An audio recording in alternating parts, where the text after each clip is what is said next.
بفرمایید. سلام دکتر، خوب هستی؟ مرسی. مشکل چیه؟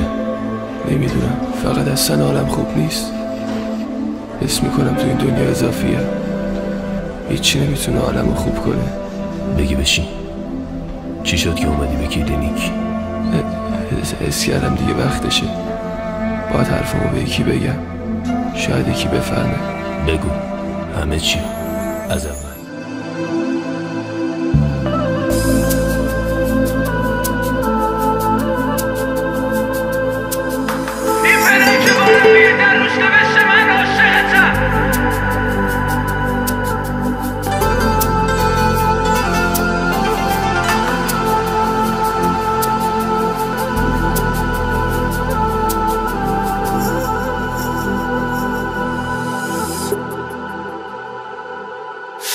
خواب دیدم دیگه تو دلم آشوب نی، به تو گفته بودم که فال حافظ من خوب نی، دیگه رو تنم جای زخمای ناجور نی. چرا کابوس هر شبم شدی بی معرفت؟ چرا این قلب من هنوز هوا تو داره بر؟ چرا ول نمیکنه یاد تو از سرم بره؟ با اینکه منو شکستی متنفرم ازت. خوشبند رفتن تو قلب منم بردی، مادرت بمیره چه ضربه هایی خوردی. رفیق، پدر، مادر، هیچکی به دادت نرسید وقتی داشتی میمردی. چشام خیزه هر شب میبینه به تردم، نورم میذاشت اما میخواستم برگردم. نذاشتم به گوشت برسه، از نبودن تمام تنم و خط خطی کردم.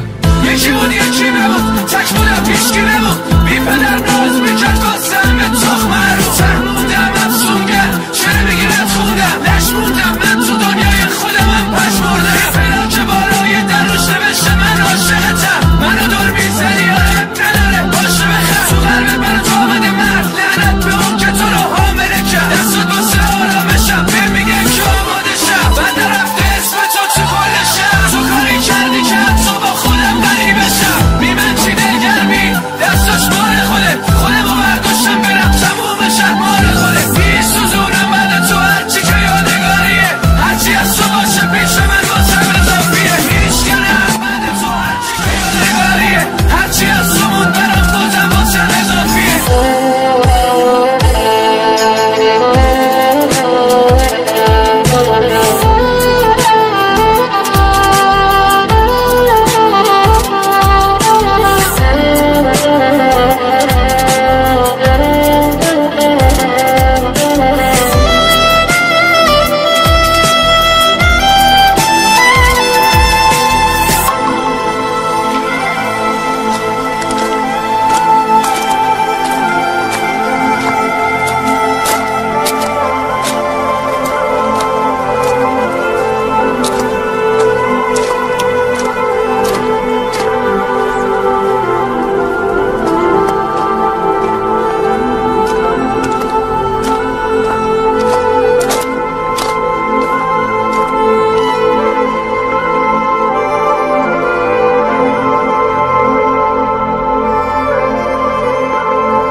Subscribe to Barish TV YouTube channel and press the bell icon so that you never miss any update. Yes, it's totally free.